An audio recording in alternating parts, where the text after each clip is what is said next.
conferencia de esta tarde. Muy buenas tardes. El Consejo de la Judicatura del Estado de Nuevo León, a través del Instituto de la Judicatura del Estado, agradecen su participación en la conferencia Autoría y Participación en el Derecho Penal y la probable intervención en el hecho que la ley señala como delito. El día de hoy contamos con la disertación del maestro Giovanni Alan García Camacho. Sean bienvenidas y bienvenidos. El Instituto de la Judicatura, siempre interesado en reflexionar sobre temas relevantes en materia de derecho, da continuidad al programa de capacitación programado para este periodo 2023. El día de hoy está con nosotros un destacado jurista, el maestro Giovanni Alan García Camacho.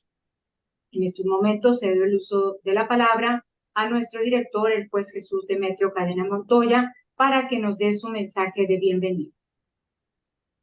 Hola, buenas tardes a todas y a todos. Me da mucho gusto estar nuevamente aquí saludándolos y más que nada en la presentación de un maestro, un joven maestro que además tengo el gusto, el lujo de tener su amistad.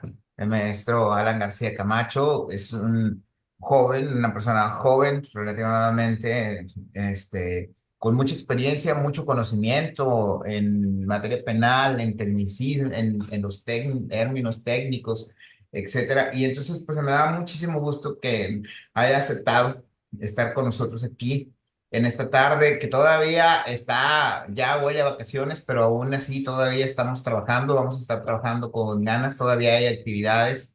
Y créanme que esto tiene mucho por objetivo ayudarles a ustedes siempre a mejorar, a estar listos para ascender dentro de la carrera judicial. Siempre lo he dicho y hoy lo reitero. Nosotros vemos en cada uno, desde que son escribientes, que tienen la potencia de una semilla, que puede llegar a ser un gran árbol. Y así mismo, pues pueden llegar a ser grandes juezas, grandes jueces, grandes servidores públicos, servidoras públicas. Y por eso es que invertimos en esto, en darles, traer la mejor capacitación. Esto ha sido algo que el magistrado presidente Arturo Salinas nos ha planteado, nos ha marcado en esta gestión y esto es lo que hemos traído. Estamos próximos ya, en mañana o tal vez el lunes a más tardar, para lanzar el plan anual 2024, el plan anual de capacitación 2024, que pues vienen cosas también muy interesantes como esta. Les adelanto una noticia que ya hace mucho que yo quería dárselas, pero todavía no, como decían los artistas, no porque se sala o no porque no se puede decir, pero en febrero vamos a tener un ciclo muy interesante para quienes son penalistas, para quienes son interesados en el derecho constitucional, sobre el pensamiento de Luigi Ferrajoli. Y en ese sentido estarán algunos maestros que ya ustedes dando sus conferencias acerca del pensamiento de Luigi Ferrajoli y en temas de constitucionalidad estará Andrés Perfecto Ibáñez, que ya algunos lo conocerán. Estará Alberto Binder también, que ustedes ya lo han escuchado. Pero también estará por ahí, por favor, Miguel o Catherine, por favor, si me pueden decir, estará Luis Miranda, que Es correcto, director. El doctor Javier Miranda, que es profesor de Derecho Civil de la Universidad de Montevideo. de la Universidad de Montevideo. Me falta por ahí alguien más. Y desde luego, y con broche de oro, estaríamos cerrando en marzo con una exposición en línea del propio Luigi Ferrajoli. Esto es algo que realmente de gran emoción para quienes conozcan la obra de Ferrajoli, para quienes lo hayan leído. No es posible traerlo presencialmente, pero sí a distancia. Entonces, los invitamos a que ustedes consulten el plan anual. Estará también el doctor Juan Igartúa, que también es un procesalista español, muy conocedor en temas de la prueba. Pero bueno, cerraremos con broche de oro con el propio Ferrajoli dentro, y eso será en marzo, que es justamente cuando el instituto cumple 25 años. Entonces, estos 25 años estamos empezándolos ya de fiesta, arrancando con todas estas actividades que vienen y que seguramente estarán durante todo el 2024. Nos animamos a que tan pronto esté el plan de capacitación a su disposición, lo consulten, lo vean, analicen los temas en los que ustedes van a querer participar, las horas que tendrán que acumular, pero no solamente las horas, sino el conocimiento que tendrán la oportunidad de acumular. Siguen los proyectos de becas en la UDEM, el proyecto de becas con la Universidad Autónoma de Nuevo León, que son, ustedes lo saben, del 100%. Perdón que le esté robando al maestro Alan unos minutos, pero a mí me quería, porque pues probablemente ya no los tenga chance de ver, oportunidad de ver en lo que resta del año, que ya se está acabando. Entonces quería decirles a ustedes que el plan 2024 está elaborado en base a muchas de las cosas que ustedes nos sugirieron en su encuesta, en relación también con lo que los áreas nos pidieron, pero está muy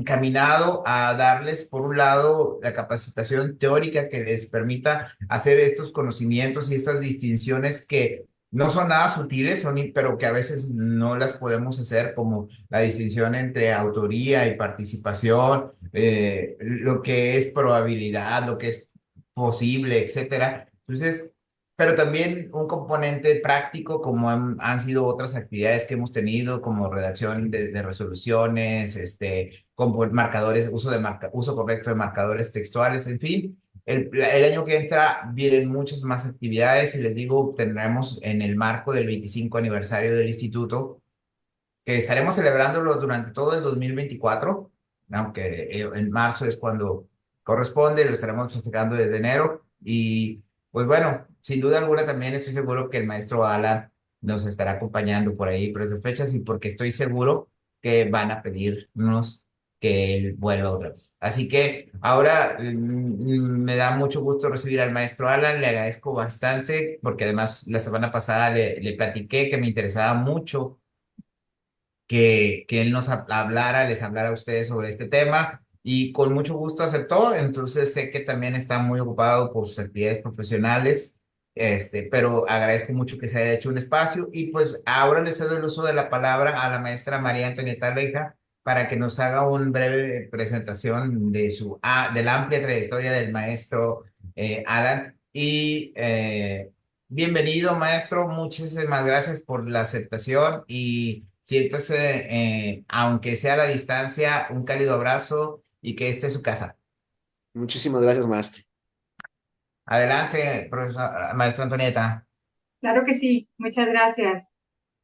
Juez Jesús Demetrio Cadena Montoya, director general del Instituto de la Judicatura, y bien como él lo ha indicado, antes de dar inicio a esta conferencia, me permito dar una breve semblanza curricular de la importante trayectoria de nuestro invitado de esta tarde, el maestro Giovanni Alan García Camacho. Él es licenciado en Derecho, con mención honorífica por la Facultad de Derecho de la Universidad Nacional Autónoma de México, especialista en Sistema Penal Acusatorio por el Instituto Nacional de Ciencias Penales. En la Universidad Nacional Autónoma de México también cursó la especialidad en Derecho Penal. Cuenta con especialidad en Prevención e Identificación de Operaciones con Recursos de Procedencia Ilícita. En el Instituto Nacional de Ciencias Penales cursó la maestría en Ciencia Jurídico Penal. Ahí mismo estudió la especialidad en Amparo Penal. Cuenta con especialidad en curso básico de formación de secretarios del Poder Judicial de la Federación en la Escuela Federal de Formación Judicial. Cuenta con una muy amplia experiencia laboral, pero es socio actualmente en el despacho jurídico penal Monroireus, García e Islas Abogados Sociedad Civil. También cuenta con una importante experiencia docente. En la actualidad es profesor de la Facultad de Derecho de la Universidad Nacional Autónoma de México, impartiendo las materias en Derecho Penal, delitos en particular.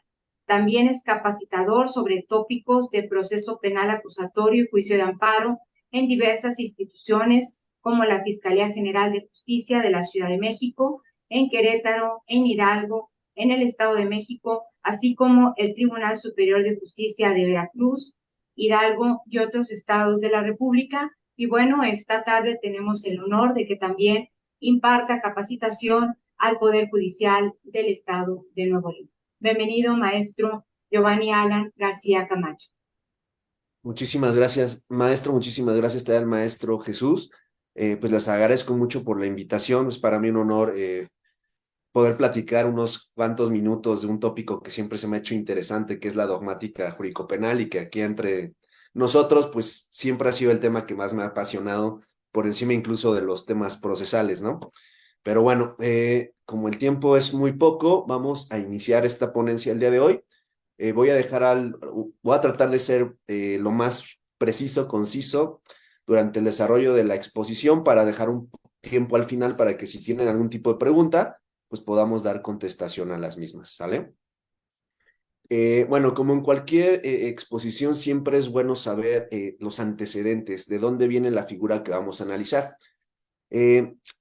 Como sabemos, antes de la reforma constitucional del año 2008, y que se terminó de implementar en el país allá por el año 2017, 2018, si no mal recuerdo, nuestra Constitución en el artículo 16 y en el artículo 19 establecía dos figuras que hasta el día de hoy nos siguen dando problemas, porque las seguimos confundiendo un poco con las figuras que tenemos hoy en los artículos consecuentes. ¿Cuáles son esas dos figuras? El cuerpo del delito y la probable responsabilidad. Al igual que en el sistema procesal actual, el cuerpo del delito y la probable responsabilidad eran el estándar probatorio para que el Ministerio Público en ese entonces ejerciera acción penal consignando la entonces averiguación previa ante un juez, y este juez verificara la satisfacción de ese estándar probatorio y pudiese emitir una orden de aprehensión, una orden de presentación, una orden de comparecencia, dependiendo de la legislación específica de cada estado.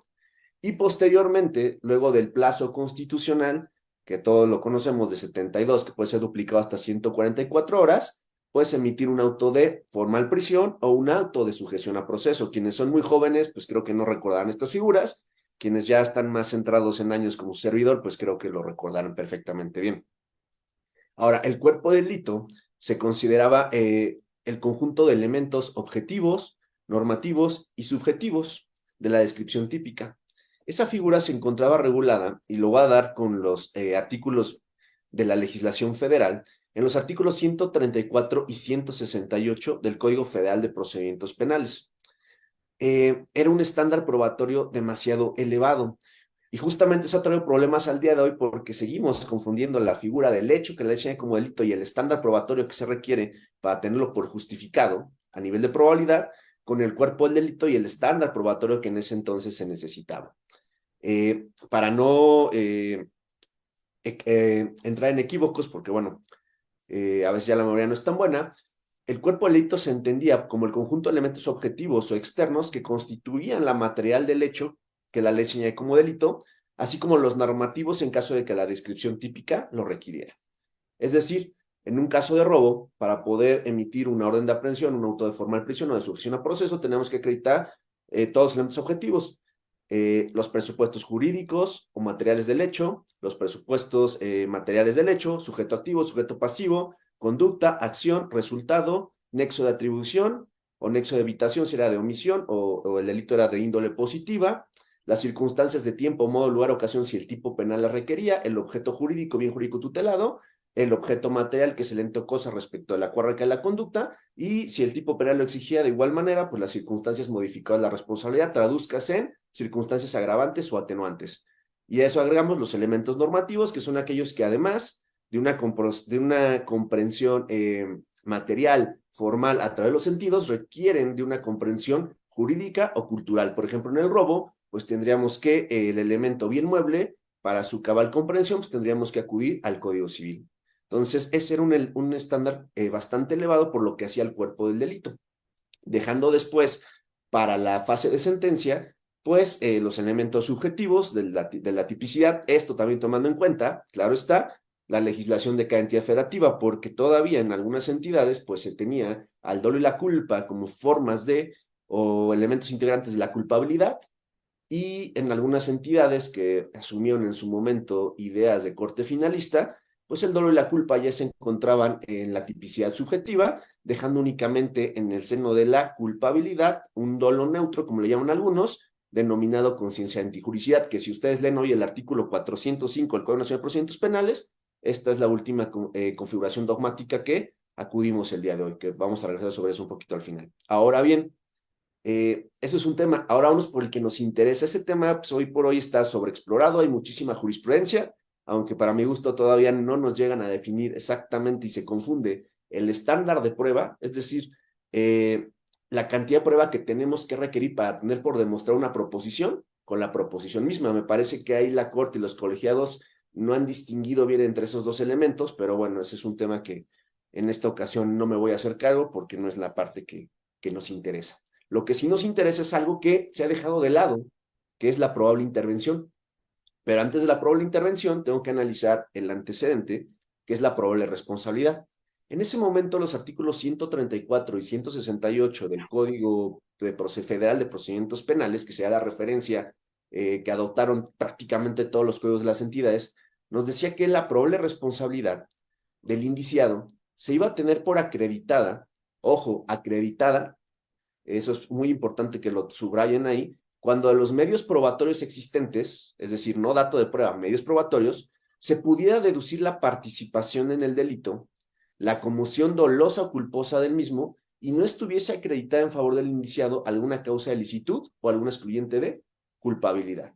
Es decir, tendríamos que justificar en este momento, a través de medios probatorios, una deducción de la participación del delito. Aquí el código, si se fijan, no hace una distinción entre autoría y participación, que ya después la jurisprudencia, la doctrina se encargó de decir, bueno, si bien es cierto, el legislador puso participación, pues es evidente que tendríamos que atender a las partes sustantivas de los códigos para diferenciar o incluir dentro de ese concepto genérico de participación a la autoría, ¿no? O sea, es una crítica que se le hizo a esa porción normativa, lo cual ya se subsanó con la reforma del 2007-2008, que sí hace una clara diferenciación entre autores y partícipes, ¿no?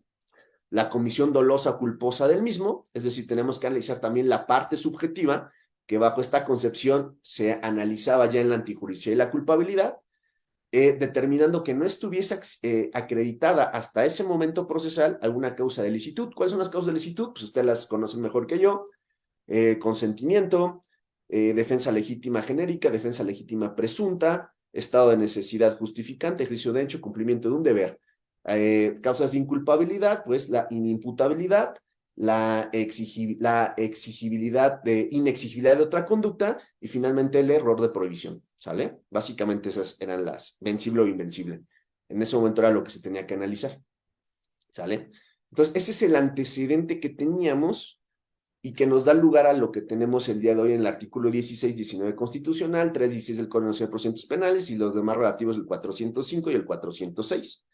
Y tan es así que nosotros somos el único país que tenemos este término constitucional de 144, 72 horas, una mini instrucción para poder resolver la situación jurídica de una persona a la cual el Ministerio Público ha imputado la comisión de un hecho que la señale como delito. Y esto es un resabio que tiene su explicación en que cuando entró en vigor el sistema acusatorio en Chihuahua, pues Chihuahua se adelantó y fue el pionero, como todos ustedes lo saben, y en ese entonces pues tenían que adaptar la legislación secundaria a la Constitución, y la Constitución hablaba del término constitucional, entonces lo tuvieron que adaptar ahí. Sin embargo, pues, cuando se reforma la Constitución en 2008, pues copiamos el modelo de Chihuahua y se quedó prácticamente como una aportación del derecho procesal mexicano a los sistemas acusatorios de Iberoamérica, pues este término constitucional, que somos el único país que lo tiene, que algunos lo critican, otros lo defienden, yo en lo particular lo defiendo bastante, atendiendo a la manera en que hemos construido el sistema acusatorio, que son estándares probatorios bajos, que facilitan la vinculación a proceso de las personas, que combinado con la prisión preventiva oficiosa, pues si no tuviéramos esta pequeña instrucción, pues tendríamos las cárceles llenas de personas que no han sido sentenciados, ¿sale? Ahora bien, dicho lo anterior, ¿qué tenemos el día de hoy? Pues bueno, nuestro artículo 19 constitucional nos dice que en su párrafo primero, ninguna detención ante autoridad judicial podrá exceder del plazo de 72 horas a partir de que el indiciado sea puesto a disposición sin que se justifique con un auto de vinculación a proceso en el que se expresará el delito que se impute al acusado, el lugar y tiempo y circunstancias de ejecución, así como los datos, aquí tenemos la primera diferencia, que establezcan que se ha cometido un hecho que la ley señale como delito y que exista probabilidad de que el indiciado lo cometió o participó en su comisión. Como vemos, aquí ya no habla de participación de forma unitaria como lo hacía la legislación anterior, sino aquí ya nos habla de lo cometió o participó en su comisión. Este es el fundamento constitucional de la diferenciación entre autoría y participación, lo cual pues evidentemente van adoptando los códigos sustantivos de cada una de las entidades federativas. Ahora bien, sentado eso, tenemos que analizar primero un tema de manera muy rápida, un tema procesal, que es el estándar de prueba. Al igual que en el caso del cuerpo del delito o el hecho que la señala como delito, de la manera en que se ha entendido, debemos entender el estándar de suficiencia, que ese es el estándar de prueba. Un estándar de prueba es un estándar de suficiencia mediante el cual se va a determinar por probada o no una determinada proposición. Es decir, el estándar de prueba es esta línea y la proposición es esta. Entonces es cuánto necesitamos para acercarnos a la proposición, ya sea el hecho que le señale como delito, el cuerpo del delito o el que gustemos y mandemos, y este es el estándar probatorio. Entonces, desde mi perspectiva, no se debe confundir una figura con otra, ¿sale?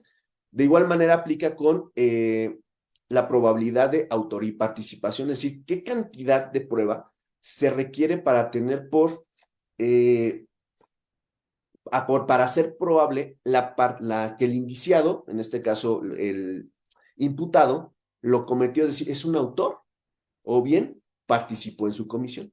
Entonces, ahí me parece que atendiendo lo que ha establecido la Corte, pues podríamos aplicar analógicamente pues los estándares de prueba que ha determinado para el hecho que le señale como delito, que básicamente es el de probabilidad prevalente. Es decir, si hay dos proposiciones fácticas, bastará que una sea más probable que la otra para poder tener por demostrado o satisfecho el estándar de prueba. Ahora, ese estándar de prueba, pues evidentemente se va a regir por el principio de legalidad en su vertiente de tipicidad, porque también ha habido algunos inequívocos. Si bien es cierto, ya no tengo que acreditar, ojo con la palabra acreditar, el cuerpo de delito entendido por elementos objetivos, normativos o subjetivos de la descripción típica si te los exige, ello no implica que hoy en día, a pesar del estándar reducido, no tengamos que hacer un ejercicio de encuadramiento de la conducta por la cual el Ministerio Público ejerce acción penal con el tipo penal. Lo único que cambia es el grado de demostración de esos elementos. Hoy en día ese grado de demostración es simplemente probable, una probabilidad prevalente. Si no, llegaríamos al extremo y al absurdo de que pudiésemos someter a proceso a personas por conductas que ni siquiera son penalmente relevantes, como ha ocurrido en diversas ocasiones, en un malentendido, una mala interpretación de lo que ha dicho la Corte, de que ya no tenemos que acreditar el cuerpo del delito, pero ello no es óbice de que no hagamos, como dice el maestro Manuel Valadez, un juez del Estado de Durango que admiro mucho, un juicio de tipicidad indiciaria que haga probable la existencia de la tipicidad. Lo mismo pasa atendiendo a nuestro siguiente elemento, que es la probable intervención. Tenemos que tener dato de prueba, en este caso es una carga probatoria que tiene el fiscal y la asesoría jurídica, dato de prueba, que pueda, en un grado de demostrativo, hacer probable la autoría y la participación del imputado en la comisión del hecho, ¿sale? Entonces ese es un tema de carácter adjetivo y sería la primera premisa de la clase del día de hoy. Ahora bien, vámonos al tema de carácter sustantivo, que es creo lo que más nos interesa. ¿Cómo vamos a diferenciar un autor de un partícipe? ¿Cómo ha evolucionado ese concepto? ¿Qué implicaciones tiene en la vida real, en la vida práctica? Y sobre todo, ¿cuál es el fundamento por el cual tenemos que hacer esa distinción? Entonces ahí voy a hacer una breve, de alguna manera, reseña de cómo ha venido evolucionando ese concepto, que han sido básicamente 200 años, que lo voy a tener que resumir en media hora, pero lo vamos a intentar de esa manera, ¿sale? Por ello debemos entender que la autoría y la participación deben ser concebidas dogmáticamente como formas de ampliación de la punibilidad, ¿sale? Ustedes saben que todos los tipos penales tienen determinadas ciertos rangos de punibilidad. Por ejemplo, aquí en la Ciudad de México, el artículo 123 establece el homicidio simple comete el delito de homicidio simple, la persona que priva la vida de otra, y el que priva la vida de la otra se le aplicarán de 8 a 20 años, si no me falla la memoria. Entonces esa es la punibilidad. Para determinar dentro de ese rango de punibilidad cuál vas a aplicar, el juez tiene que, atendiendo al principio de culpabilidad penal, en el juicio de reproche, y esto es un ejercicio que se le llama punición, tomar la punibilidad y determinar conforme al grado de culpabilidad cuánta o qué cantidad, o atendiendo al grado de culpabilidad, el quantum de la pena. Es decir, del 8 al 20, cuánto le voy a dar, y es lo que nosotros conocemos y lo que hacemos en la sentencia, ¿no? Entre la máxima y la mínima, la equidistante y todas esas cosas, que la verdad yo nunca aprendí a hacer cuando estaba en el tribunal, si les soy honesto, y bueno, pero bueno, valoro mucho los que sí aprendieron a hacer ese ejercicio, se le llama punición, ¿sale? Ahora bien, los tipos penales están redactados en forma de prácticamente como si fuese una autoría material, sancionar a la persona que realiza el verbo rector. Comete el delito de homicidio el que priva de la vida a otro. Al que priva de la vida a otro se le aplicará esta punibilidad mediante el ejercicio de punición. Entonces, si atendiéramos al principio de legalidad, pues tendríamos que atender que solamente se van a sancionar al que ejerce o materializa el verbo rector, es decir, al que priva de la vida. No podríamos sancionar a la persona que ejerció labores de vigilancia, no sé, de un servidor público, diciendo sale a tal hora, tiene una reunión a tal hora, lleva 3 o 4 choferes o no lleva escoltas, para que el otro lo prueba la vida. Desde esa concepción objetiva, pues la otra persona sería impune. Entonces, atender al principio de legalidad, si lo entendíamos así, pues no se podría sancionar a los partícipes y tampoco a otras figuras como son los coautores, los autores mediatos. ¿Estamos de acuerdo con eso? Entonces, por eso es que se le llama a la autoría y participación una forma de ampliación de la punibilidad, porque permite que no solamente se pueda sancionar al que materializa el verbo rector, ya sea en su forma de acción o omisión, sino también a quienes ni siquiera materializan el verbo rector. Sin embargo, aportan una concausa al proceso causal producto del resultado, ¿sale? Ahora bien, ya me adelanté un poquito al hablar de eso, pero justamente las primeras teorías que explicaban la autoría y la participación fueron aquellas que se les denomina teorías unitarias o el concepto unitario de autor.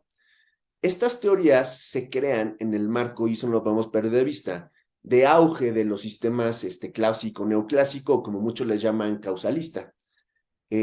Para mí, bueno, siguiendo a lo que dice el maestro Díaz Aranda, porque no es mi idea, pues están mal llamados causalistas porque únicamente se centran en la forma de atribución de resultados a las acciones. Sin embargo, el sistema clásico, neoclásico, pues era muchísimo más de eso, ¿no? Pero bueno, hecha esa anotación, en ese momento, acuérdense que esa sistemática del delito se crea bajo la vigencia o el auge del sistema de las teorías positivistas que buscan aplicar el método de las ciencias naturales a las ciencias sociales. Es decir, establecer una relación de causa-efecto, como pasa en las ciencias naturales, ¿no? El sol sale, calienta el agua, se evapora y llueve, ¿no? Causalidad y efecto. Entonces se quiso aplicar exactamente lo mismo a las ciencias sociales y de ahí tenemos todas esas teorías para explicar el nexo de atribución de un resultado a una conducta. ¿Cuáles teníamos? Acuérdense de la condictio sine qua non, la equivalencia de condiciones, la última condición, la condición más eficiente, la teoría de la adecuación, y hoy en día tenemos la teoría de la imputación objetiva, que es la más avanzada al día de hoy, que es ya de más de corte causal y normativo, y resuelve todos los problemas que no te resuelven las anteriores. Pero en el momento en que se crea el concepto unitario de autor, estaba vigente la teoría de la equivalencia de las condiciones. Es decir, todas las condiciones que forman parte de un proceso causal, pues son causa la misma. Como dice por ahí el maestro Raúl Carranca y Rivas, la causa es lo causa la causada. Entonces, ¿qué nos decían? Bueno, en el caso del homicidio que le estoy poniendo, sí, a través de la información que le dio una persona al autor material, de a qué hora sale el servidor público de su labor de trabajo, si tiene escoltas o no tiene escoltas, si el coche es blindado o no es blindado, fue una causa que facilitó la producción del resultado que le disparara en este caso el autor material, pues entonces, atendiendo esa teoría de la equivalencia de condiciones, pues él también es un autor. Es decir, en el concepto unitario de autor, no se distingue entre las personas que ejecutan el hecho, es decir, realizan el verbo rector núcleo del tipo, ni tampoco en las que realizan o ejecutan alguna influencia en la ejecución del mismo, es decir, aportan una concausa al proceso causal. Entonces, a todos se les sanciona igual, ¿sale? Esa fue la primera, digamos, corriente de bueno, más bien la primera corriente que trató de explicar la autoría y la participación y no hace diferencia entre las mismas. Todos son autores del delito. ¿Cuál es la crítica que tiene esta teoría? Pues que, bueno, o sea, atendiendo a las reglas normativas respecto de la individualización de las sanciones, es decir, el principio de culpabilidad, el principio de intrascendencia de la pena, el principio de responsabilidad personal, pues es desmedido atribuirle a otra persona el hecho de otra. No le vas a atribuir la misma pena al que le dispara en la nuca al servidor público saliendo que a la persona que únicamente pasó el dato de, va a salir a tal hora sin guardaespaldas. Sería la misma pena, sin embargo, están las normas que gradúan las sanciones atendiendo al principio de culpabilidad, que es un principio elemental en cualquier estado que se digne o se ufane de ser democrático de derecho, ¿sale? En el caso actual tenemos el artículo 406 del Código Nacional de Procedimientos Penales, ¿no? Que establece que el juez debe tomar en cuenta el grado de intervención, ¿sale? Y ya también cada código penal tiene ahí, por ejemplo, aquí en la Ciudad de México es el 51, 52 y 53, si no mal recuerdo, los elementos que tiene que tener el juez para individualizar las sanciones mediante el ejercicio de punición relacionado con el juicio de reproche en la culpabilidad, ¿sale? Entonces, por eso es que esta teoría, si bien en un momento sirvió, fue perdiendo auge. Y de ahí surgen estas son las teorías unitarias. Salen una segunda corriente que son las teorías restrictivas, ¿sale? Que aquí hay muchísimas, pero obviamente no las voy a dar todas, voy a dar las más importantes por el tiempo y además porque algunas, pues bueno, no tuvieron tanto auge. Restrictivas, que en estas teorías su signo de identificación es que van a distinguir, ahora sí ya, entre la autoría y la participación. Pero ahora tienes un problema. ¿Cuál va a ser el criterio que vamos a tener para poder diferenciar de una persona que es autor de un partícipe? Y entonces aquí hay dos vertientes principales. Existe la teoría objetivo material, que como su nombre lo dice, va a tomar en cuenta dos criterios para la determinación o diferenciación de un autor y un partícipe. ¿Cuál es el criterio objetivo? Es el principio de legalidad, la referencia al tipo penal. Toma de la teoría objetiva esta parte es, a ver, va a ser autor el que realice el verbo núcleo del tipo penal, ¿sale? Ahí lo toma exactamente igual. Comete el delito el que priva la vida de otro, pues el que priva la vida de otro, pues es autor. No hay ahí mayor diferenciación. Sin embargo, después toma un criterio formal que básicamente parte de que la acción sea un aporte al injusto, pero no se adecue tal cual aunque no se adecue tal cual a la descripción típica, ¿sale? Entonces, ahí ya también toma la diferenciación entre ambos. Te va a decir, va a ser autor el que ejecute el verbo rector núcleo del tipo y va a ser partícipe aquel que aporte una concausa al injusto penal, que el injusto, ustedes lo saben, es la suma de tipicidad y antijuricidad, pero que no se adecue esa aportación a la descripción típica. En el caso que les estaba poniendo, el hecho de hablarle por teléfono al sicario o mandarle un WhatsApp, va a salir el servidor público en 1 hora y no lleva choferes, pues evidentemente, perdón, choferes, guardaespaldas, evidentemente no se adecua al tipo penal de homicidio atendiendo al principio de legalidad. Entonces, ahí, será el criterio para determinar que esa persona es partícipe, ¿sale? Pero seguía teniendo la crítica porque ustedes saben que hay varios tipos de partícipe. Tenemos las formas de participación por complejidad, la forma de participación por inducción. Y de igual manera tenemos el problema de la autoría indeterminada, ¿sale? Entonces, vamos mejorando, pero seguía teniendo algunos problemas, ¿sale? Y antes de pasar a la final, que es la que actualmente está en boga y es la que adoptan la mayor parte de los códigos, me faltó decirles otra teoría que es diferenciadora, que es la teoría subjetiva, ¿sale? La teoría subjetiva también hace una diferenciación entre autores y partícipes. ¿Y cuál es el criterio? Como su nombre lo dice, un criterio puramente mental. ¿Quién va a ser autor? La persona que intervenga aportando una concausa para la producción del injusto penal pero con animus de autoris, es decir, el que lo haga con ánimo de autor, el que quiera, conozca y quiera el resultado previsto por la norma. Entonces va a ser autor, pues el que conozca que matar está prohibido y que mate, ¿sale? ¿Y quién va a ser partícipe? La persona que actúe en lo que la doctrina llama animus soci, ánimo de socio, el que no tenga la intención o no conozca o no quiera la realización del verbo rector, sin embargo, aporte una concausa a la producción del resultado, ¿sale? Como ya podrán ir pensando ustedes y darse cuenta, el problema de esta teoría subjetiva es determinar cuando una persona obra con ánimo de autor y cuando una persona obra con ánimos de socio o ánimos soci. Entonces es muy complicado. Incluso yo creo que ustedes en sus funciones jurisdiccionales pues ya se han enfrentado no a esto, sino al momento de analizar los elementos subjetivos de la tipicidad, pues cómo ir justificando esos elementos, porque los elementos subjetivos son deseos, ánimos, motivaciones, y nunca vamos a encontrar prueba directa de un deseo, ánimo, motivación. Entonces se va a tener que acreditar mediante prueba directa y además objetiva. Entonces, ese es el problema de las teorías subjetivas, por lo cual pues, tampoco tuvieron mucho éxito. Entonces, ¿a qué se fue evolucionando? Pues entonces se creó, y esta teoría es relativamente reciente, la teoría del dominio del hecho. Y esta teoría del dominio del hecho, pues es obra de un jurista penalista alemán, como prácticamente todos los que nos han aportado algo a la dogmática jurídico-penal, porque bueno, si bien es cierto, hay algunos españoles como Cerezo Mir, Mirpio, pues prácticamente lo que hacen es tomar ya las aportaciones de los alemanes, les ponen algún matiz por ahí, pero pues en general siguen siendo las aportaciones de los alemanes, ¿no? Y ya ni serían los juristas mexicanos, que lo que hacemos es pues, copiar lo que dijo el alemán del español y lo mexicanizamos aquí, que ese es un problema. Nadie se ha dedicado a hacer una dogmática penal mexicana, tomando en cuenta las figuras que están en nuestros códigos, pero bueno, esa es otra historia que igual no es pertinente ni idóneo contar aquí, ¿sale? Pero antes de eso, les voy a poner otro ejemplo de por qué fallaban las teorías restrictivas, en este caso la objetiva formal.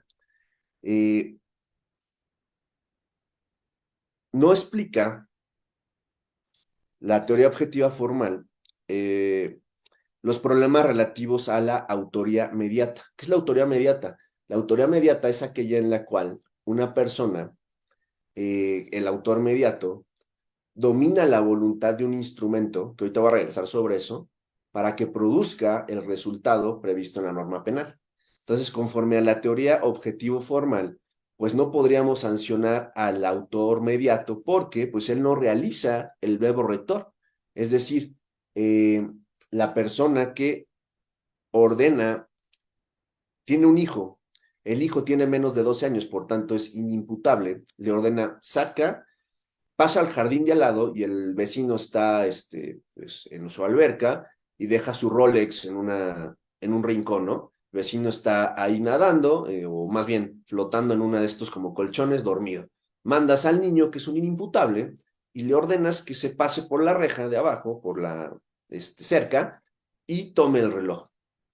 Entonces, conforme a la teoría objetivo formal, pues la persona que está instrumentalizando a un inimputable, pues sería impune porque no está realizando el verbo rector. Entonces, esa era otra crítica que se le hacía a las teorías objetivo formales. Por eso es que no superaba estos análisis. También tiene otro problema con la coautoría. ¿Cuál es el problema de la coautoría? La coautoría, como todos ustedes saben, es cuando varias personas en un común acuerdo, una repartición de funciones y teniendo el codominio funcional del hecho, pues concretizan el verbo rector. Sin embargo, no todas las aportaciones pues, van a estar dentro de la descripción típica. Entonces, pues ahí tendríamos que, en un caso de un homicidio, una persona únicamente dice ya salió de la casa, otra persona únicamente vigila que no venga nadie y el otro le clava el puñal, pues en este caso pues se podría sancionar a un autor, al autor material, al que encaja el puñal. Sin embargo, a los otros que ejercieron una acción de aporte al injusto que no se adecua a la descripción típica, pues se les pondría una sanción atenuada y no se pudiese distinguir entre el grado de culpabilidad de uno u otro. Es decir, tendríamos que sancionar medianamente a A y B, no sé si me explico, a pesar de que son coautores. Es decir, sin la aportación de uno y otro, no se hubiese podido producir el resultado. Si uno no hubiera avisado que ya había salido, pues el que va a encajar el puñal no lo hubiera hecho. Entonces, ahí bajo la teoría objetivo formal, tendrías que sancionarlos como partícipes porque no realizaron el verbo rector cuando realmente son coautores, porque aportaron o realizaron una aportación esencial a la consumación del delito. Entonces, también tienes problemas con la coautoría. Entonces, no funcionan esas teorías. Y esto prevaleció hasta que les gusta pasar a la Segunda Guerra Mundial, cuando vienen todos los acontecimientos afortunados que todos conocemos, los juicios de Nuremberg, donde justamente también teníamos un problema para sancionar a todos los criminales de guerra nazis por todas las atrocidades que hicieron contra varios grupos de seres humanos, y justamente determinar cómo sancionar a los mandos medios y al mando superior cuando ni siquiera había una comunicación o relación directa entre las mismas. Entonces, para hacer eso, los dogmáticos penales, Claude Roxin, creó esta teoría que es restrictiva y que se basa en el criterio material denominado el dominio del hecho, ¿sale? Entonces, bajo estas teorías, para distinguir entre un autor y un partícipe, vamos a tener que determinar que va a ser autor aquel que tenga el dominio del hecho, ¿sale? Y por exclusión, va a ser partícipe todo aquel que aporte una concausa anterior o posterior al delito para facilitar la huida, que sería el cómplice auxiliador, pero que ese aporte no es esencial y por lo tanto no haya tenido como tal el dominio del hecho, el qué, el cómo, dónde, con qué, realizar el verbo núcleo del tipo, ¿sale? Se le llama también, perdón un segundo, ya, al dominio del hecho lo podemos definir también como el conjunto de condiciones esenciales de la ejecución del verbo rector núcleo del tipo, ¿sale? Ahora, vamos a analizar, y lo voy a hacer obviamente, perdónenme que lo haga con el código de mi ciudad, pero es el que tenemos dominado y es el que se adecua más al Código Penal Federal. Sin embargo, si ustedes pueden ir viendo el suyo y tienen alguna duda al final, pues lo podemos interpretar también de esta manera, ¿sale? En el Código Penal de la Ciudad de México, que es donde su servidor vive, que retoma las figuras del Código Penal Federal, que es como el marco para poder abordar estas temáticas, tenemos un artículo que se llama Formas de autoría y participación, y nos dice, ¿son responsables del delito quiénes? La fracción primera nos dice lo realicen por sí, y ahí voy a empezar a analizar esto. En el lo realicen por sí, es la más sencilla, hablamos de que hay solamente una persona que concretiza el verbo rector en forma de acción, omisión simple o comisión por omisión. Entonces, ahí no tenemos ningún problema. Este es un autor material. Este autor material decide el qué, cómo, por qué y las condiciones esenciales de ejecución del hecho, ¿sale? Lo realice por sí. Entonces, este autor material, ¿qué es lo que hace? Él domina la acción típica, ¿sale? Entonces, aquí, ese dominio del hecho, le pueden poner ahí una rayita, se pone a conocer como el dominio de la acción. Si yo decido en este momento defraudar a alguien mediante el engaño, entonces yo estoy dominando la acción delictiva, entonces soy autor material, hay un dominio de la acción. Creo que esa no tiene mayor problema porque pues, es una sola persona. Los problemas vienen después. En la fracción 2 nos dice, lo realicen conjuntamente con otros o a otros autores. Aquí ya tenemos problemas, como se dan cuenta, porque intervienen varias personas que aportan una concausa a la producción del resultado, ¿sale? O a la evitación del resultado, que también pudiese ser una hipótesis, ¿no? Y en esta, pues, podemos salir del principio de legalidad porque ya no todos realizan el error rector, ¿no? Entonces, acudimos a la forma de extensión de la punibilidad, que es las formas de autor y participación, ¿sale? Aquí, ¿qué es lo que va a haber? Pues aquí en la coautoría tenemos un elemento que se llama dominio funcional del hecho. Es decir, aquí lo que va a distinguir el signo distintivo es que todas las personas que intervienen tienen algo que se llama el dominio o codominio funcional del hecho. ¿Y qué es lo que ha establecido la jurisprudencia que tenemos que acreditar si somos autoridad para establecer la coautoría? Pues los siguientes elementos. Primero, un acuerdo previo. Es decir, y esta es una carga probatoria que los fiscales, al menos aquí en la Ciudad de México, nunca cumplen. Siempre que hay un conjunto de personas que participan en la producción de un injusto, pues hablan de que fue coautoría, pero no aportan ningún dato de prueba que establezca ni siquiera a nivel de probabilidad los elementos que integran la coautoría. Es decir, un acuerdo previo, que de verdad o de ese acuerdo previo hay una repartición de funciones entre cada uno de los coautores y que esas funciones sean esenciales para la producción de resultado, que sería el codominio funcional del hecho, ¿sale? Y al no hacerlo, pues dejan en estado de incertidumbre al gobernado porque habrá algunas aportaciones que probablemente no son esenciales o no forman parte del acuerdo previo, sino un acuerdo posterior, y ahí ya tenemos una figura de participación, que sea partícipe, cómplice, auxiliador, ¿no? Entonces, eso es algo que usualmente falla al momento de realizar, no, y ni siquiera las solicitudes de vinculación a proceso, sino incluso en las sentencias condenatorias, como que el fiscal trae un sesgo cognitivo en el cual da por hecho que si intervienen varias personas, pues son coautores. Pues sí, pero la coautoría, al formar parte de la responsabilidad penal plena ya para sentencia y de la probable intervención, pues replica, tiene ciertos elementos que tienen que tener un grado de satisfacción, ¿sale? Entonces, el fundamento de este sería el codominio funcional del hecho, ¿sale? La siguiente fracción, la fracción tercera, lo llevan a cabo sirviéndose de otro como instrumento, es para mí la más interesante y la más problemática. Esta se le llama autoría mediata.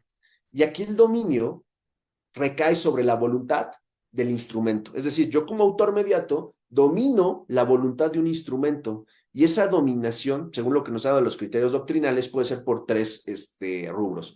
Puede ser por coacción, es decir, mediante la violencia física o moral, es decir, yo les digo a ustedes, si no me pasas la hora a la cual va a salir tu jefe de trabajar y si tiene o no guaruras, tengo aquí al lado la casa de tu esposa y la voy a matar. Entonces, ustedes lo estoy instrumentalizando para la realización de un delito. Sin embargo, y yo domino su voluntad ¿por qué? Por coacción. Entonces, yo sería autor mediato y ustedes serían un instrumento, en este caso, un instrumento no doloso por coacción. ¿Sale? También puede ser, la alerta sísmica, no. Perdón, es que aquí en la Ciudad de México ya ha sido bastante común estos días que estuviese sonando.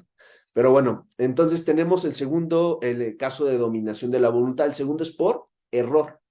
Es decir, la persona que yo instrumentalizo está bajo un estado subjetivo de error. Vamos a hacer un ejemplo. Yo soy médico, soy el encargado de suministrar los medicamentos, o de más bien recetar los medicamentos a un paciente que acaba de salir de cirugía, un anticoagulante.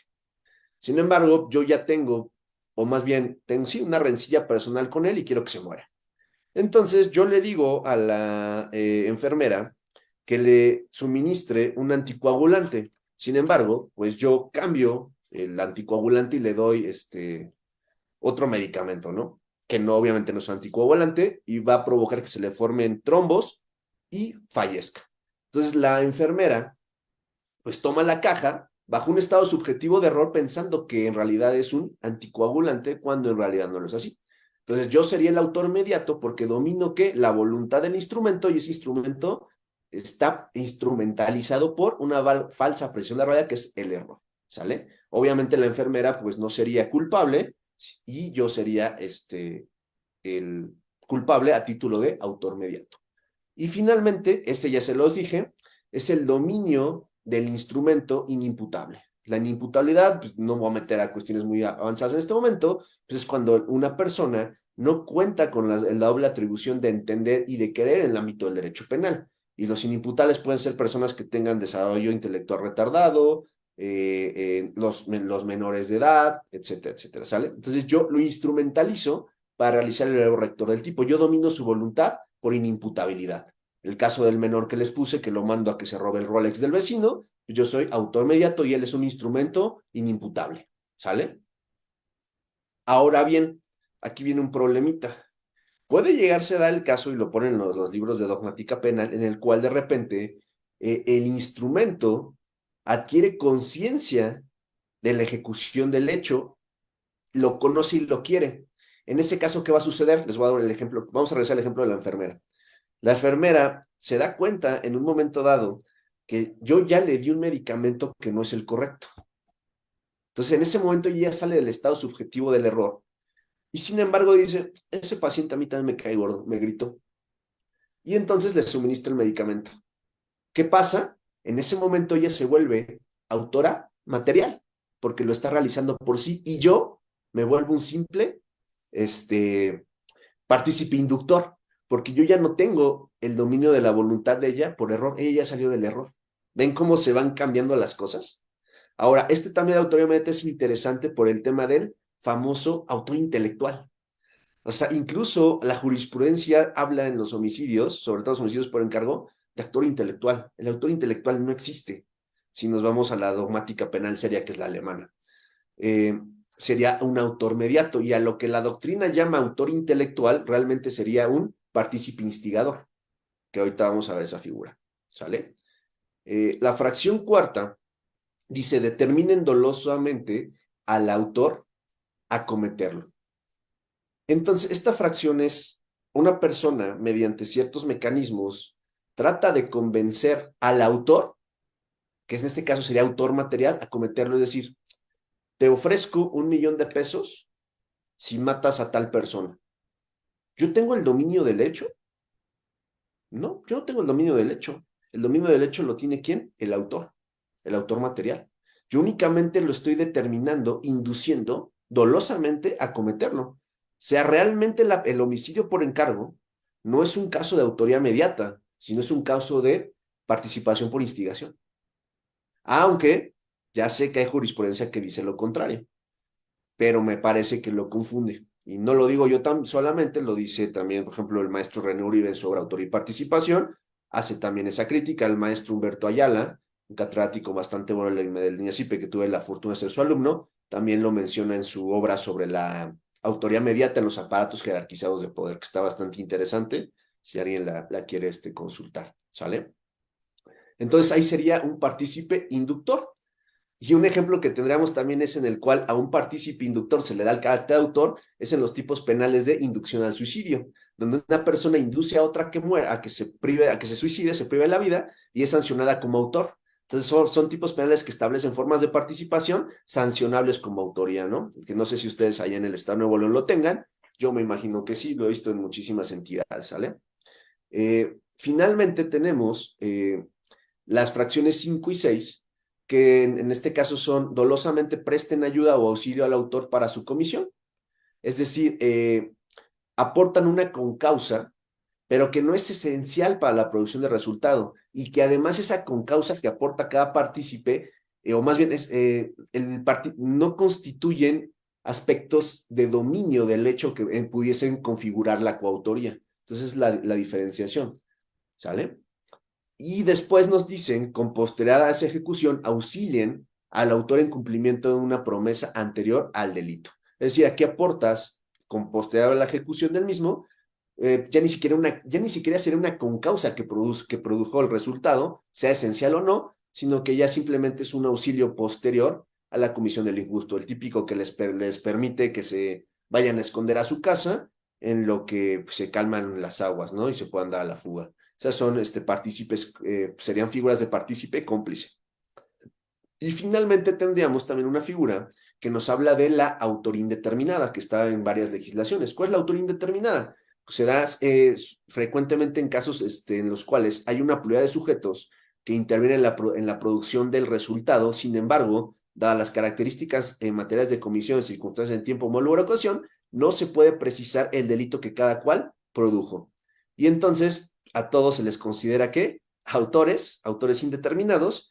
Sin embargo, se les da una sanción atemperada. En el caso de la Ciudad de México, si no me recuerdo, es el artículo 82, el legislador resuelve este problema diciendo que se les va a dar 3/4 partes de la mínima o 3/4 partes de la máxima dentro de los rangos de punibilidad. ¿Sale? Entonces, perdónme que me haya ido tan rápido con esto, pero tenemos solamente 1 hora y quería abordar prácticamente pues toda la historia de la autoría. Y bueno, también dejar espacio para las preguntas y respuestas. Entonces, pues de mi parte sería todo, les agradezco mucho y dejo espacio para las personas que están llevando la transmisión y para las preguntas y respuestas que tengan. Muchísimas gracias. Muchas gracias, maestro. Si alguien tiene algún comentario, alguna inquietud que quiera compartir con nuestro expositor, está en la mejor disposición de dialogar con ustedes.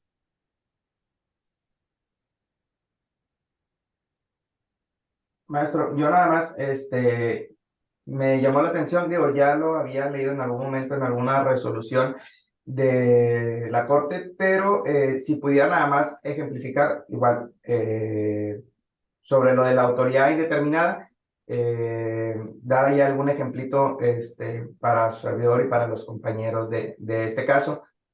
Yo, en la resolución que en su momento había leído, se abordaba el tema o que se utilizaba más en hechos que tienen que ver con riñas o cuestiones de esas, pero quisiera, si pudiera abundar un poquito más en este tema. Gracias.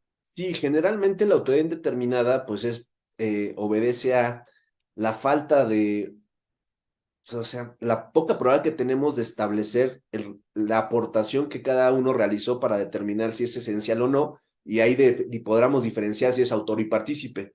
Entonces, como no lo podemos hacer, pues el legislador tomó bueno, si todos produjeron un resultado y no se puede precisar el que cada uno produjo, todos son responsables. Y se da justamente ese concepto de riñas tumultuarias. Por ejemplo, el típico partido de fútbol en el cual todo mundo se pelea con todo mundo y de repente uno se cae y entre todo mundo lo patea.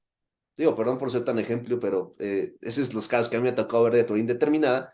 Todo el mundo agarra a la pobre persona que se cayó, lo patean todos y a alguno le dio el golpe que fue mortal. Sin embargo, no se puede determinar objetivamente, cuantitativa y cualitativamente, quién es el golpe que lo privó de la vida.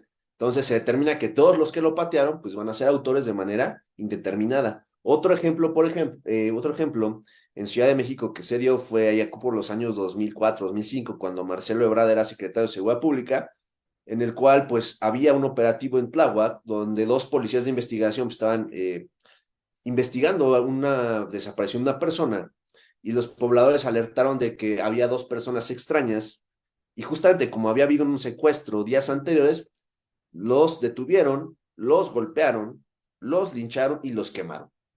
Entonces, bajo esa concepción, como no se pudo determinar pues, quién fue el que lo empezó a golpear, quiénes fueron los que los golpearon, quiénes fueron los que les pegaron y quiénes fueron los que finalmente los quemaron. Y además, bueno, de qué murieron sí se pudo determinar, fueron unas contusiones, pero pues quién fue, quién sabe. Entonces, todos los que mediante testimoniales, videos, supieron ubicar en el lugar los hechos, pues fueron sancionados como autores indeterminados. Y tendríamos otro problema más, o sea, ni siquiera sería el último. Tenemos también el problema con el delito emergente, que ese ya no nos dio tiempo de verlo, pero en el delito emergente vamos a un caso concreto. Una persona, dos personas intentan desapoderar a otra de su vehículo, a otra que está en un puesto ingiriendo tacos. Entonces le piden las llaves y uno se va a parar enfrente del vehículo mientras el otro lo amaga con el arma. Desafortunadamente la persona opone resistencia y uno le dispara en la cabeza pegando en la vida. ¿Qué sucedió en la vida real? El Ministerio Público ejerció acción penal atribuyéndoles los hechos que le hacían como delito de homicidio calificado por ventaja, por el arma que se empleó y la tentativa de robo de vehículo a ambos. Sin embargo, en apelación, la sala hace un análisis que a lo que les decía, basándose en el principio de intrascendencia de la pena, responsabilidad por el hecho propio, principio de culpabilidad, en el cual y hace un análisis también del delito emergente, que en este caso sería el homicidio, porque ellos iban a robar, no matar, y únicamente determinan que a la persona que estaba en el vehículo no se le puede atribuir el hecho del otro de haber disparado en la cabeza. Entonces reclasifica y únicamente a la persona que estaba en el vehículo le deja el homicidio a título de homicidio simple y al otro el homicidio a título de calificado. ¿Sale? Es una relación bastante interesante que nos habla también de estos casos, que en los que digo, no es tan sencillo tampoco, todos son coautores, pues no, por los principios de responsabilidad personal, principio de culpabilidad y todos los que ya vimos, ¿sale? Ya no me dio tiempo de verle, bueno, no, los temas de la autoría indeterminada, pero hoy espero que sea materia de otra plática. ¿Alguien más? Maestro, tenemos una pregunta en el chat. Pregunta Juana María Ramos Cuevas. Buen día. Entonces, ¿el que auxilie con posterioridad a su ejecución es solo partícipe o todo partícipe es autor? El que auxilie con posterioridad a la ejecución es partícipe. Y ahora, si es partícipe no va a ser autor. ¿Por qué? Porque el partícipe, acuérdense que si bien es cierto, aporta una concausa anterior o en su caso ya posterior en auxilio de una promesa anterior, esa aportación no es esencial y no tiene el dominio del hecho. Acuérdense que lo que va a distinguir un autor de un partícipe es el dominio del hecho. Ah, y otra cosa que es muy importante para que no se me vayan sin decirles eso. La participación es una forma accesoria de la autoría. Entonces, para que pueda sancionar al partícipe, hay un principio que se llama principio de accesoriedad limitada. Es decir, para que puedas sancionar al partícipe, tienes que demostrar que el autor realizó una conducta típica y antijurídica, es decir, un injusto penal. Y les pongo un ejemplo de esto de la vida real. Hay una persona que es el exfiscal de, hoy creo que ya es exfiscal de Morelos, el cual está sancionado por ciertos hechos que le hacían como delito. Sin embargo, hay otros servidores públicos que están sancionados en su carácter de partícipes. Sin embargo, como él tiene la excepción a la inmunidad ordinaria, que es el fuero, no se ha podido determinar a él nada. ¿Por qué? Porque no se le puede procesar, que es lo que ha hecho los jueces de amparo. Entonces, si tú no puedes determinar que el autor actuó típica y antijurídicamente, no puedes sancionar al partícipe, ¿sale? Eso es importante que lo tengan. Lo que están haciendo de tener a partícipes privados de la libertad sin que hayas determinado, procesalmente hablando, que el autor obró típica y antijurídicamente, pues es un error desde el punto de la dogmática. Acuérdense, la participación siempre va a ser accesoria ¿de qué? De la autoría. ¿Vale? ¿Alguien más? Hay una mano levantada de Claudia la... Lisset Hernández. ¿Qué Sí, a tal? sus Buenas ojos. tardes. Sí, gracias. Bueno, para empezar, pues muchas felicidades por la ponencia. La verdad es que creo que nos queda muy poco el tiempo y corta la participación, pero agradezco sus conocimientos y que los haya expuesto.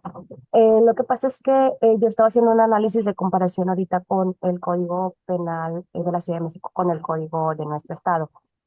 Aquí en el código de nuestro estado, en la fracción primera, habla que los autores son intelectuales y que forman parte directa de la parte de en la preparación y ejecución del mismo. O sea, es decir, en la primera fracción habla de dos tipos de autoría, que sería la autoría material y la otra, como usted expuso, dijo que la autoría intelectual no existe. Entonces, podríamos ubicarlo en la participación de instigador.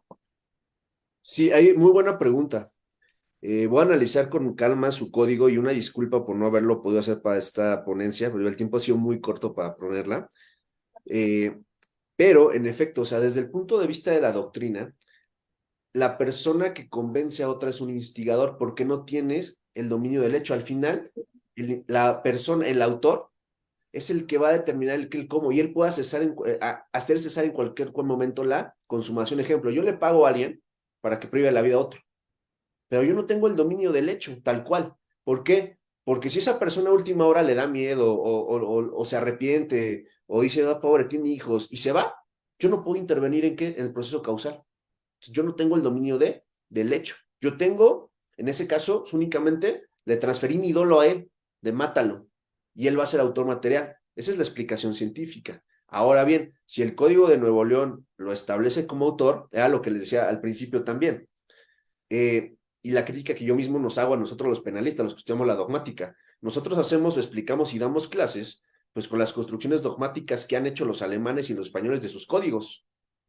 Sin embargo, nadie en este país que yo sepa ha hecho una construcción dogmática analizando nuestros propios códigos. Entonces, ahí, si el código de ustedes habla de esa autoría intelectual, pues tendríamos que utilizar el método dogmático, explicarla y justificarla. ¿Cómo se puede hacer? También he visto el argumento. Yo tengo el dominio del hecho como autor intelectual. ¿Por qué? Porque con una simple llamada que yo le diga, no lo mates, cesa la consumación. Entonces también tengo el dominio del hecho. Entonces esa es la manera de explicarlo. Y no nos peleamos con los postulados porque al final yo tengo de alguna manera que el dominio también del hecho. Yo puedo hacer cesar que la ejecución del mismo en el momento que yo quiera.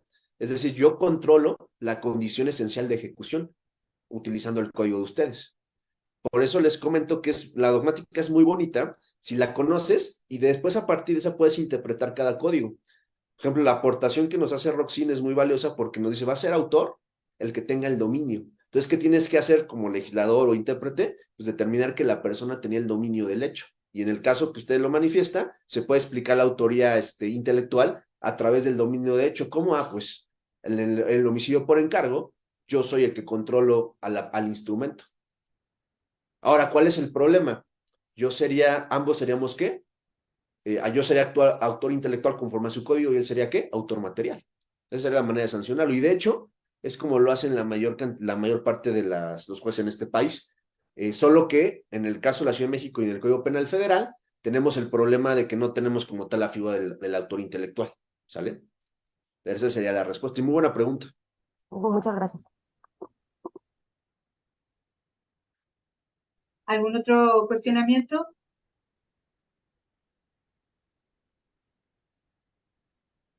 Bueno, pues sin duda ha sido una plática muy enriquecedora.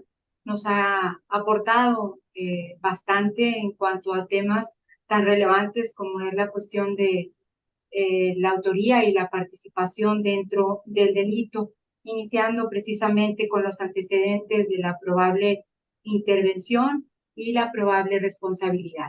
Y pues bueno, nos ha dado puntualmente los diversos antecedentes por lo cual ha ido evolucionando temas tan relevantes como son precisamente el autor y el partícipe, partiendo de las diversas teorías que la dogmática penal nos ha arrojado a través pues, de su evolución, considerando temas tan importantes como es el estándar de prueba para determinar la existencia de una autoría o de una coparticipación. Y bueno, en esos puntos, pues nos ha reflejado muchas teorías que a lo largo del estudio del derecho penal, pues nos ha tocado a todos mis compañeros de una servidora, pues analizar, conocer, reflexionar sobre ellas, cómo olvidar la teoría de la equivalencia de las condiciones, la causa de la causa es causa de lo causado, y así precisamente ir evolucionando hasta considerar lo que es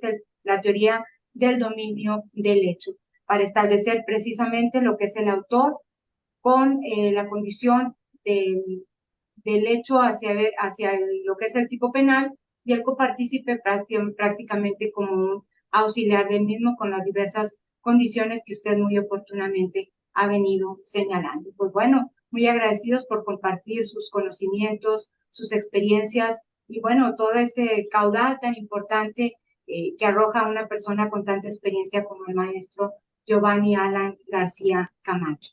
Y bueno, voy a pedir amablemente a nuestro coordinador de formación judicial y de capacitación continua del Instituto de la Judicatura del Estado, el maestro Miguel Ángel Almaraz Huerta, haga entrega de un merecido reconocimiento por la destacada disertación de esta tarde de nuestro anfitrión, a nombre de nuestro anfitrión, el maestro Jesús Demetrio Cadena Montoya, director general del Instituto de la Judicatura. Y bueno, pues oportunamente le haremos entrega al maestro Giovanni Alan García Camacho. Gracias. Muchísimas gracias. Bien, bueno, lo que ya lo proyectaron, pero aún así, maestro Alan, reiterarle la felicitación por esta charla que hemos tenido el día de hoy con esta materia. Como usted bien lo ha dicho, el tiempo ha sido muy corto, sin embargo, su intervención ha sido bastante nutrida e importante. Y pues voy a aprovechar para extenderle una segunda invitación para abordar los siguientes temas, probablemente con algún otro tema de los cuales usted ha abordado que el tiempo no ha permitido abundar más. Si a usted así la acepta, pues entonces estaríamos viéndonos aquí el próximo año. Por lo que hace a esta, pues felicitarlo y pues hacerle entrega de este merecido reconocimiento, el cual a la letra dice: el Instituto de la Judicatura del Estado de Nuevo León otorga el presente reconocimiento al maestro Giovanni Alan García Camacho por su destacada participación en la conferencia Autoría y Participación en el Derecho Penal y la probable intervención en el hecho que la ley señala como delito. Está firmado por el juez Jesús Demetrio Cadena Montoya, quien es director general del Instituto de la Judicatura, el día de hoy. Entonces, pues, maestro, muchísimas felicidades por esta conferencia. En su momento también se le hará llegar este reconocimiento de manera física. Y pues bueno, por mi parte es todo. Felicitar a los compañeros y agradecerles que se hayan conectado a esta conferencia, al igual que las actividades que hemos tenido por parte del Instituto de la Judicatura. Y quiero aprovechar también para informarles que, al igual que esta conferencia y las diversas que hemos tenido, las podrán consultar ya a partir de la siguiente semana en el portal de YouTube, para que si no tienen, o bueno, ahora en su periodo vacacional, gustan consultarlas, si tienen algún tiempo de que le vayan a dedicar al estudio, pues bueno, estas las podrán consultar a través de la plataforma YouTube. No sé, maestra María Antonieta, si hay algún otro mensaje para los compañeros. Pues muchas gracias, maestro Miguel Ángel Almaraz Huerta. Agradecer a todos y todas su asistencia a través de la distancia a esta tan interesante y tan importante conferencia, e invitarlos también que estén al pendiente de las actividades académicas del Instituto de la Judicatura. Estamos en la recta final del 2023, pero en estos últimos días hábiles de nuestra institución, el Poder Judicial del Estado, todavía hay actividades académicas. Están promocionando a través del correo electrónico, inclusive la capacitación continua para el mes de enero de 2024, y como oportunamente lo mencionó nuestro señor director, el juez Jesús Demetrio Cadena Montoya, está próximo a salir el programa anual de capacitación 2024, invitándolos a todos y todas, pues, que lo conozcan, que lo analicen, que lo estudien y que se interesen en los temas que seguramente serán de interés de todos y todas. Y pues bueno, simplemente muchas gracias por su asistencia, que tengan ustedes la mejor de las tardes. Bueno, muchas gracias también a nuestro expositor y nos vemos hasta la próxima.